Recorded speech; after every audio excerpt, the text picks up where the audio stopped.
Assalamualaikum warahmatullahi wabarakatuh. Selamat pagi. Jadi kami dari kelompok 8 yang terdiri dari saya Muhammad Faridul Haq dan Sultan Anam. Dan kami akan mempresentasikan yaitu robot pemilah sampah otomatis berdasarkan jenis material menggunakan sensor dan computer vision. Nah, jadi untuk latar belakang kami adalah berkembangnya jumlah populasi penduduk menyebabkan bertambahnya jumlah sampah.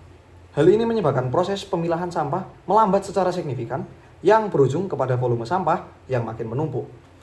Maka sebab itu, pencemaran lingkungan akan semakin luas dan membahayakan. Ya, seperti yang sudah saya katakan tadi, barusan ini adalah rumusan masalah yang sangat solid, menurut saya sangat bagus. Dan latar belakang, sorry. Jadi kemudian ada rumusan masalah kita, yaitu ada bagaimana cara membuat robot pemilah sampah berdasarkan material dengan menggunakan sensor dan computer vision yang dapat bekerja dengan efisien. Gimana tuh kira-kira? Kemudian nomor 2 ada bagaimana cara agar computer vision dapat mengenali material yang berbeda-beda. Karena ya kalau misal kita pakai pengen langsung mengenali bahan dan material dari sampah itu sendiri, otomatis nggak akan semudah memakai cuma computer vision. Dan maka dari itu solusi yang kami rumuskan untuk sekarang adalah untuk membuat sebuah robot pemilah yang menggunakan computer vision dan kamera untuk mengenali jenis sampah apa yang dibuang, tapi dari bentuk, bukan dari materialnya secara langsung, yaitu nanti masuk di kekurangan lah. Kemudian ada cara kerja robot yang akan saya serahkan kepada Sultan Anam. Oke, terima kasih pada Saudara Fari. Ini saya di sini untuk menjelaskan tentang cara kerja dari sistem robot ini. Oke, bisa dilihat dari diagram blok sistem. Yang pertama itu kami menggunakan sensor IR, kamera, dan image processing sebagai pengambil gambar dan proses dari gambar yang diambil. Jadi ketika sampah lewat atau sampai diambil untuk diproses, itu akan dikenali dulu dari bentuknya. Oke.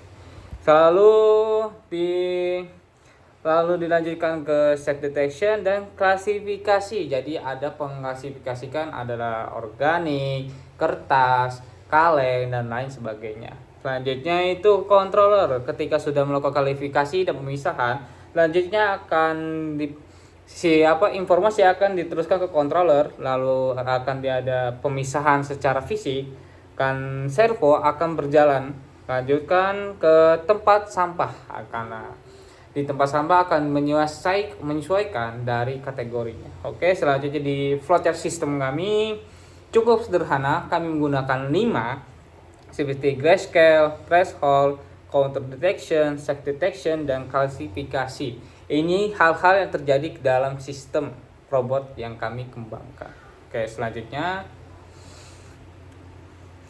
cara kerja dari robot kami ini seperti yang tertera, kamera akan mengambil citra gambar dari sampah yang ada di conveyor belt sebagai sebuah input yang kemudian OpenCV yang di dalamnya sudah terdapat beberapa informasi, data-data yang sudah kami kumpulkan, akan mengubah citra gambar menjadi grayscale, lalu menyelesaikan threshold beserta contour untuk menentukan jenis objeknya. Setelah itu sistem akan mengklasifikasikan jenis sampah berdasarkan data yang sudah ada di OpenCV. Setelah itu, sistem akan mengirimkan sinyal kepada controller dan controller akan mengirim sinyal kepada servo yang akan mengarahkan sampah ke tempat yang sesuai dengan kategorinya. Dan proses ini akan diulang secara terus-menerus. Oke, selanjutnya kita lanjutkan di bentar, minta waktu bentar. Nah, ini salah satu dari ini bentuk sistem kami yang kami simulasikan di Google Colabs menggunakan kode Python ya. Pertama, pokoknya dari sini bisa lihat, mungkin agak selalu dikit oke, begini. Seperti ini tertera, seperti open seperti ini. Oke, bisa dilihat dari OpenCV itu akan melakukan instalasi di OpenCV, lanjutkan ke import, jadi pemrosesan data, lanjutkan ke pengambilan gambar. Jadi kita ambil contohnya.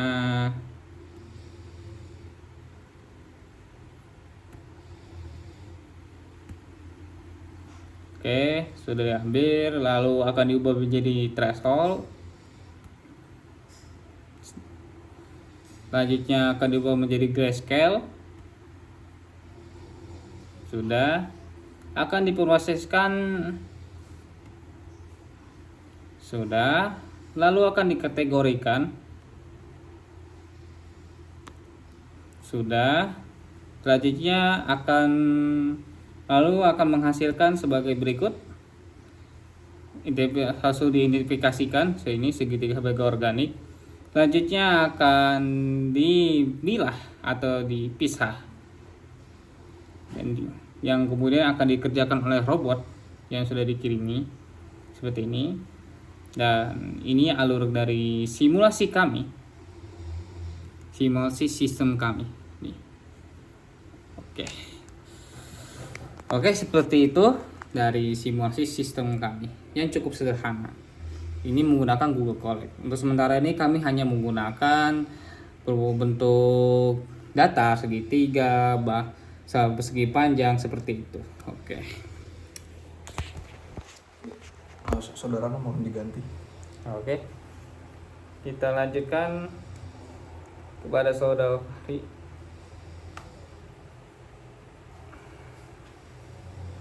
Lalu kemudian lanjut ke kekurangan dan kelebihan. Jadi untuk kekurangannya dari rancangan robot ini adalah satu, sangat sensitif kepada resolusi kamera serta pencahayaan. Jadi karena kami masih sangat mengandalkan bentuk dan bukan materialnya secara langsung. Lalu kemudian nomor 2, ada sejauh ini baru sebatas di simulasi saja, belum ada implementasi real atau langsung yang sudah dilakukan. Jadi ini masih sekedar rancangan, masih simulasi saja. Kemudian nomor 3, masih di tahap pengembangan dini, mengakibatkan ya tadi ketergantungan pada bentuk dari sampah, bukan dari bahannya. Itu tadi beberapa kekurangan. Terus kelebihannya adalah akan sangat membantu dengan efisiensi pemilahan sampah, jelas. Kemudian nomor 2 adalah sebuah sistem otomatis. Jadi sistemnya benar-benar otonomus, jadi nggak perlu dilakukan secara manual oleh orang, ya kan. Lalu yang nomor 3 adalah dapat dikembangkan lebih lanjut. Jadi untuk pertama-tama mungkin bisa diimplementasikan langsung ke TPA atau ke tempat pembuangan sampah yang lumayan besar. Karena ini adalah sistem otonomus, mungkin bisa dikembangkan lebih lanjut menjadi domestik. Jadi setiap rumah akan bisa memiliki pemilah sampah otomatis ini. Jadi ya, untuk konklusi beserta penutup, sistem otomasi pemilahan sampah ini akan diperlukan dikarenakan jumlah populasi yang semakin meningkat dan terus meningkat serta banyaknya produk-produk kemasan yang akan atau sudah ada di pasaran. Membuat sistem otomasi ini sangatlah berguna dan diperlukan di masa yang akan mendatang. Jadi sekian dari kami kelompok 8. Terima kasih. Assalamualaikum warahmatullahi wabarakatuh.